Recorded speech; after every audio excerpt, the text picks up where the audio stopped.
Ni kweli kabisa, klabu ya Yanga imetolewa kwenye michuano ya kimataifa, lakini wao wanakuambia kuna malengo ambayo walijiwekea mwanzoni mwa msimu na ni lazima wayatimize. Licha kutolewa kimataifa, haitapelekea wao kushindwa kutimiza kile ambacho walikuwa wamekipanga kukifanya msimu huu. Kiongozi wa juu ndani ya klabu ya Yanga ametoka hadharani na kuja kutoa kauli hiyo kwamba malengo waliojiwekea ni lazima wayatimize. Je, ni kiongozi gani huyo aliyezungumza kuhusiana na malengo ya klabu ya Yanga? Tuko naye hapa, utakwenda kumsikiliza kwa uzuri zaidi. Jina langu ni Aloisi Sagara, niko na Hassan Sadam, lakini na taarifa njema ya kukujuza kutoka Yasi ambao wanashirikiana kwa karibu zaidi na Data Sports. Hivi sasa unaweza kujipatia ruta za 5G kwa shilingi 2,500, lakini ukishanunua ruta hiyo utaweza pia kulipia mwezi mmoja kifurushi ambacho kinaanzia shilingi 70,000 na kuendelea kulingana na matumizi yako. Kumbuka ruta zetu za Yas zinazopatikana hapa ndani ya Data Sports External jijini Dar es Salaam ni ruta ambazo zina kasi ya 5G, lakini pia zinakupatia uwezo wa kuunganisha watu zaidi ya 30 kwa wakati mmoja. Imagine uko na wanao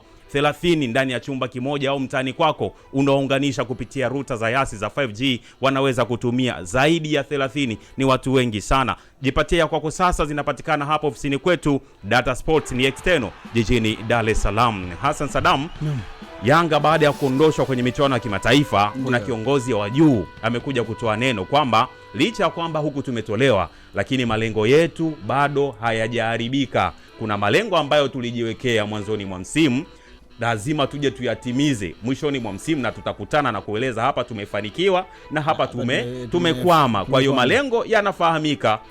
Na uzuri ukizungumza Yanga tunakumbuka mwisho wa msimu walipomaliza, wakati baada ya parade yao, kama unakumbuka parade ya ubingwa ile, parade ya ubingwa alikaa wakaanza kusema malengo yetu yalikuwa ni haya na haya, wakatuelekeza, wakatoa progression na wakatuelekeza wamefeli wapi kwenye malengo yao, na msimu huu tayari wameshaweka malengo yao ambao walianza msimu unaanza 2025-26 tayari wamezungumza miongoni mwa malengo waliokuwa nayo kufika hatua ya makundi. Hilo nalo lilikuwa swali lingine, huko tutakuja hapa. Huko tutakuja. Sasa na malengo ambayo walikuwa washajiwekea, kuna mengine ambao tayari wameshayatimiza. Tutakuja kuyagusia malengo ambayo tayari wametimiza ndani ya Yanga. Tupate nafasi ya kumsikiliza meneja wa klabu ya Yanga kwa maana ya Walter Harrison akizungumza kuhusiana na malengo ya klabu ya Yanga ambayo walijiwekea kabla ya msimu kuanza, na msimu utakapotamatika watakuja kuulizana wapi walikwama, wapi walifanikiwa. Tumsikilize Walter Harrison. Mr. Pako anaweza kuwawekea watazamaji wa Data Sports. So focus imehamia huko na tutahakikisha kwamba tunatimiza malengo ambayo tumejiwekea wakati wa mwanzo wa msimu. Kitu cha kwanza ilikuwa ni kuretain makombe yetu yote. So here we are kwa ajili ya kuhakikisha hilo linatokea. Huyo ni meneja wa klabu ya Yanga Walter Harrison akielezea malengo ya klabu ambayo wamejiwekea na ni lazima wayatimize. Ameyasema hayo wakati klabu ya Yanga ikijiandaa hii leo kushuka dimbani kucheza dhidi ya Cosmopolitan kwenye mchezo wa kombe la shirikisho la CRDB ambao Yanga ndio mabingwa watetezi wa michuano hii. Umemsikiliza kwa uzuri meneja wa klabu ya Yanga Walter Harrison anasema licha ya kwamba ametolewa ligi ya mabingwa barani Afrika, lakini bado haijakwamisha au haijafifisha juhudi zao za kupambana kutimiza malengo ambayo walijiwekea mwanzoni mwa msimu, na malengo ambayo bado wanaendelea kupambana kuyatimiza, ikiwemo ligi kuu pamoja na hii kombe la shirikisho la CRDB Federation Cup.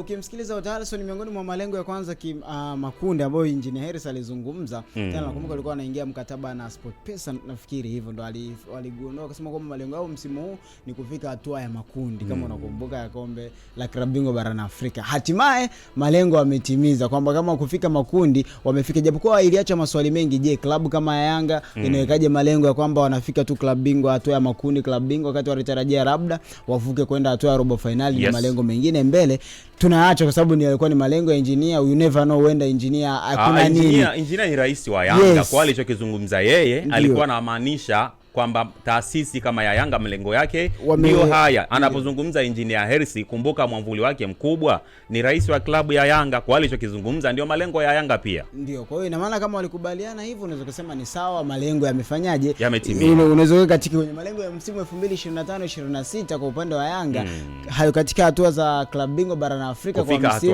hatua ya makundi unaweza kuweka pale tiki. tukianza kuzungumza sasa kwenye safari mbio za ubingwa, ina maana ambao ndio umeanza, msimu umeanza, Yanga amecheza mechi 8 tunavyozungumza huko Hasani tutafika, ila sasa tuangazie msimu huu. Kuna baadhi ya malengo ambayo tayari wamekwisha yatimiza, kwa sababu Holt Allison anasema kwamba lengo kubwa ni kuhakikisha Yanga na retain ni kutetea mataji yake ambayo aliyashinda msimu uliopita. Tuangazie msimu uliopita mataji ambayo aliyashinda Yanga. Yanga alishinda ngao ya jamii, akashinda ligi kuu kwa maana NBC Premier League, akashinda kombe la shirikisho la CRDB, akashinda kombe la muungano.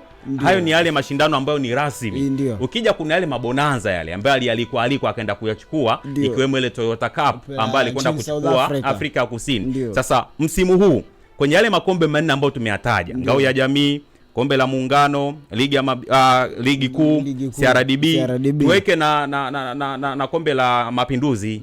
Yes, japo msimu uliopita ilifanyika kwa format nyingine, lakini msimu huu wameshiriki na tayari wamekwisha lichukua. Kwa hiyo tunahesabu. Sasa mlifanya hili la liwe la muungano kwa sababu msimu huu okay, sawa, tufanye hivi. Ambalo alichukua msimu uliopita. Tufanye hivi. Msimu huu mpaka sasa Yanga amekwisha chukua mataji mawili. Amechukua kombe la ngao ya jamii, kachukua kombe la mapinduzi cup. Kwa hiyo amesalia na makombe mawili kwa maana ya makombe ya ndani, kombe la ligi kuu pamoja na kombe la shirikisho la CRDB Federation Cup. Kwa kauli ya Harrison alichokizungumza, mimi naona kama safari yao bado ni nyepesi, kwamba yani alichokitamka Harrison kinawezekana kwa sababu kwa aina wachezaji ambao wako ndani ya Yanga, wapinzani wake wa karibu, hapa namzungumzia Simba, namzungumzia Azam, Singida Black Stars na wengineo ambao wanajaribu kumchallenge Yanga hawa. Yes, lakini inapokuja washasema Yanga, ukitaka kuiona Yanga ina balaa sana, uchukue tu kombe lolote uliweke hapo, alafu Yanga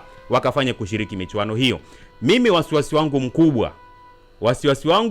mkubwa ndio niendapo Yanga itapata majeruhi, kwa maana wachezaji wake walitegemeo zaidi ndani ya timu, inaweza ikayumba kidogo. Simaanishi kwamba Yanga hana kikosi kipana. Kikosi kipana kipo, lakini kuna wale key players ndani ya timu. Wakipungua ni lazima tu utajua kuna kitu kimepungua ndani ya timu. Msimu uliopita licha kwamba Yanga alichukua vikombe hivi ambavyo tumevitaja hapa, lakini ukija kwenye michuano ya ligi kuu aliweza kupambana mpaka dakika za mwisho kuhakikisha anachukua ubingwa huo mbele ya Simba. Kwa hiyo bado Simba licha kwamba na matatizo yake mengi, walimu wamebadilika, maingiza wachezaji wapya, dirisha dogo, bado nitampa nafasi ya kumchallenge Yanga, kwa sababu ukimtoa yani mpinzani mkubwa wa Yanga ni Simba. Siwezi nikamweka Azam au Singida, kwa sababu Singida au Azam watawafunga Simba Yanga, lakini bado wataenda kudondosha alama kwenye timu zingine hizi za kawaida. Tena sio mchezo mmoja au miwili, zaidi ya michezo hata mitatu, kitu ambacho ni nadra sana kumkuta Simba au Yanga anapoteza michezo 3-4 kwa hizi timu za madaraja ya kawaida. Sio, unaelewa? Kwa hiyo ninamuona challenge mkubwa kwa upande wa Yanga ni Simba, hasa kwenye michezo ya ligi kuu. Huku Federation huku kunafikia stage fulani wanabaki wale wakubwa peke yao, wanaanza kupunguzana wao kwa wao. Kwa hiyo utajikuta finali inaenda Simba na Azam, Yanga na Azam, Yanga na Simba. Pale inakuja kufahamika, tunasema ni 50-50. Finali huwa haina mwenyewe, ila finali hizi kwa miaka hivi karibuni tumeona Yanga anajua kuzicheza zaidi hizo finali, na ndio maana anachukua mataji hayo. Wewe pia unaiona nafasi ya Yanga kwenda kuchukua ubingwa kirahisi? Mimi nasema na mashaka na opponent wake mkubwa ni Simba, licha kwamba na matatizo mengi, ila bado ataenda kumchallenge vizuri kwenye ligi kuu. Nilikuwa natazama kwenye miaka hii 4 ambapo Yanga amedominate ligi, amechukua tuhesabu makombe 4. Tumetamani tuhesabu makombe 4. Haya mengine yaachane nayo, achana mapinduzi, achana na kombe la muungano, achana na mabonanza mengine ambayo yanaweza kaalikwa. Tuhesabu makombe 4 ambayo ni ngao ya jamii, ligi kuu na kombe la shirikisho. Haya ni matatu. Tuhesabu tu makombe matatu. Ukitazama haya makombe matatu kwenye miaka 4, Yanga amechukua yote kasoro mwaka mmoja pekee ambako ni msimu 2023 hapekee ndo akuchukua kombe la ngao ya jamii. Alichukua mnyama. Lakini alobaki yote kitazama kwenye hii miaka 4 ameyabeba yote ya hapa nyumbani. The same kwa mwaka huu tunaanza tayari asharibeba ngao ya jamii ambalo ndo ulikuwa ufunguzi wa ligi, mapema alimfunga huyu Simba. Leo hii yupo kwenye mbio za ubingwa. Tushazungumza kwenye mbio za ubingwa, tulizungumza kwamba ili mmoja apate ushindi lazima hakikishe hao wawili wanaoshindana, kwa sababu ligi yetu leo huo ni uhalisia, huwezi kupinga pinga. Ni mbio za farasi wawili. Ligi zetu ni watu wawili pekee ndio wameidominate ligi, kwa sababu mara ya mwisho kupata mtu nje ya hao wawili ilikuwa ni mwaka 2013 alipochukua Azam. Ambaye alichukua Azam. Leo hii tangu 2013 mpaka leo ni miaka mingapi imepita, hamna bingwa mwingine ambaye amefanyaje ametokea ni hao wawili. Kwa ili uwe bingwa lazima uhakikishe huyu miongoni mwa huyu akupe alama 4 au akupe alama zote ngapi? 6. Yani ubingwa wa Simba uko mikononi mwa Yanga endapo atapata alama nyingi zaidi kwenye michezo miwili ambayo atacheza, na ubingwa wa Yanga pia uko mikononi mwa Simba, itategemea na matokeo ambayo atayapata kwenye michezo miwili ambayo watakutana. Ukitazama kwa sasa ni haraka kupredict nani kati ya hawa, lakini Yanga malengo yake yakiendelea kushindana yanawezekana. Leo tunapozungumza leo atashuka dimani kucheza hatua ya 64 bora dhidi ya Cosmopolitan. Ile ni FA pale, ina maana wanaanza, ukiangalia ni madaraja ya kawaida, ukichukua quality ya Cosmopolitan na Yanga watu wawili tofauti, yani uwezo kawalinganisha. Ndio mpira tunasema unadunda. Tukizungumza hasa mashindano ya CRDB yana ile kwamba ni mechi moja tu, ina maana ni mechi moja inaamua matokeo yako, uende au fanyeje au uondoke. Unaweza kama ukatengeneza low block, kama ukacheza wewe utakavyotaka, ili mradi mwisho wa siku yale matokeo ya kubebe. Kwa hiyo lolote linawezekana, lakini kwa quality ya Yanga na hizi timu ambazo wanakutana nazo kwenye hizi daraja za mwanzoni, walao ambao unaweza kuona ushindani kuanzia hatua ya 16 bora pale, ndipo unaweza kukutana timu ambazo zina ushindani kariba ya Yanga, lakini walobaki wengi wao huko pia naona bado mbali, labda na 4 bora. At least utaona kuna ule uzito na ile test ya mashindano unaanza kuipata pale. Utakuta wako JKT, utamkuta Azam, utamkuta Singida, utamkuta Namungo, utamkuta nani huyu KMC jana kaondolewa, alafu sasa amekuwa dhofi hali. Unaona utakuta zile timu zenye ushindani 8 bora 16 bora hasani bado michuano miepesi sana. Kwa kwenye swala la unapozungumza swala la FA yao ni mashindano ni tournament ya siku moja, kwa sababu ni mechi moja inaamua uende hatua unayofanyaje inayofuata. Ndio kwa lolote inawezekana. Uwezo ukamtegemea Yanga akawa ni bora zaidi, lakini akakutana na timu ikaamua siku moja ikaamua matokeo, au Simba, chochote kinawezekana. Kwa sababu tuliwahi kushangaza timu moja kutoka Kenya, ni kutoka Burundi, nini Burundi kumradhi, kutoka Kigoma ilimuondoa klabu ya Simba. Kuna timu iliwahi kumtoa daraja la kwanza kile muondoa klabu ya Simba. Kwa ni vitu ambavyo vinaweza kutokea katika swala la FA, lakini una uhakika kwamba kwa Yanga nature alionayo na msimamo alionao lazima aendelee kutetea mataji yake ambayo kwenye hii misimu minne ameendelea kuyachukua, na huwa anaona kwenye huu msimu wa 5 nini kishindikane, wakati kila kitu ninacho na uwezo ninao. Ni swala la yeye kuamua sasa kushindana. Sasa linapokuja kwenye swala la ligi ambalo tunalizungumzia, ligi is smart of race, kwamba sasa ni wewe ushinde mechi zako, na tumezungumza kwamba ili wewe ushinde lazima uhakikishe mtani hakikishe anakupa alama kadhaa ili uweze kusaidia kwenye mbio za ubingwa. Kwa uwezekano wa Yanga kuendelea kutetea mataji yake aliyopata msimu uliopita upo kabisa 100%, wala huna doubt ya kuanza kuumauma meno kutokana na kumuona anayeshindana naye ambaye ni Simba. Tayari tunavyozungumza mnyama ashadondosha alama 5. Alama tulikuwa na hesabu alama 5, 2 kwa Azam, 3 kwa Azam, yani 3 kwa Azam, 2 kwa Mtibwa. Ina maana amedondosha alama 5, lakini ukirudi Yanga alishadondosha alama 2 mwanzoni mwa msimu alipopata sare dhidi ya Mbeya City kama unakumbuka vizuri. Kwa ina maana kwenye ule msimamo Simba anahitaji alama 3 ambazo Yanga yeye anazo hizo alama 3, hakikisha na mfunga Yanga ili wa balance ule mzani, alafu sasa mengine yatajulikana huko. Umezungumza kuhusiana na race za kwenye ligi yetu kuwa ni race za timu mbili. Unajua kuna baadhi ya ligi ukitazama, kwa mfano Misri unamwona Ahli ni bora sana, lakini huyo Ahli anakutana na vizingiti vingi sana kwenye ligi yake mpaka anakuja kuwa bingwa. Ukienda Afrika Kusini the same kwa Mamelodi Sundowns. Yani kuna timu nyingi ambazo zitampatia upinzani mkubwa huyo bingwa ambaye atajisifu kwamba mimi msimu huu nimechukua ubingwa huu. Lakini kwetu Tanzania ubingwa huko kwa Simba na Yanga. Yani Yanga akimfunga Simba mechi moja, mechi nyingine akapata alama moja, tunasema tayari huyo anakwenda kuchukua kombe. Na mara nyingi imekuwa hivyo, hata wakati ambao Yanga alikuwa anakuwa dominated na Simba alikuwa anamfunga Yanga mechi nyingi, na ndo Simba alikuwa anachukua ubingwa. Lakini kwenye ligi za wenzetu zilizopiga hatua zaidi hapa Afrika, siendi Ulaya, hapa Afrika, nimezungumzia ligi ya Misri kwa maana ya EPL, Egyptian Premier League. Unamuona huyu Ahli anakuwa bingwa, lakini ukitazama amelost michezo karibia 5. Yaani huyu alifungwa na Al-Masry, siji katoa draw kwa Cleopatra, Selamika, siji kaenda kwa Pyramids kafungwa, siji kaja kazama ligi kafungwa. Siji unaelewa? Kwa Tanzania ni nadra. Tulishai kusema Simba na Yanga kupoteza mechi nyingi zaidi, kupoteza kabisa zile alama 3 zote zinaondoka. Michezo 2 hadi 3 mwisho. Pengine hii inanipa pia indication ya kwamba pengine ndio maana timu zetu hata kimataifa zikifika huko tunaona zinafanya kawaida, tunaona zinakutana na kipimo kikubwa, kwa sababu zinakutana na timu ambazo zinawapa testi kubwa zaidi kuliko testi ambao Yanga hapa anaipata kwa JKT, anaipata kwa Namungo, anaipata kwa Pamba Jiji, anaipata kwa Mashujaa. Sijui unaelewa? Kule wenzetu mpaka mtu anakuja kuwa bingwa, anakwenda kuwakilisha nchi kwenye michuano ngazi ya vilabu Afrika, shirikisho au ligi ya mabingwa, inakuwa ni timu kweli kweli. Leo tuko tazama EPL. Unajua mfano mzuri wa ligi bora ni EPL. Ukitazama EPL haina mwenye nayo. Leo kuna muda Arsenal unamwona alikuwa amekaa pale juu, hana mpinzani, lakini ukitazama saizi Man City amerudi pale kwenye race. Kwa hiyo ina maana hata Arsenal amekaa pale lakini ana pressure, kijua lolote linaweza likatokea. Tuko na mtazama Southampton, miongoni mwa timu ambazo zimefanya vizuri Southampton msimu pale nyumbani kwake. Kila timu imehakikisha imeacha alama. Bila yani enda umepata sare lakini ulikuwa uondoki na alama.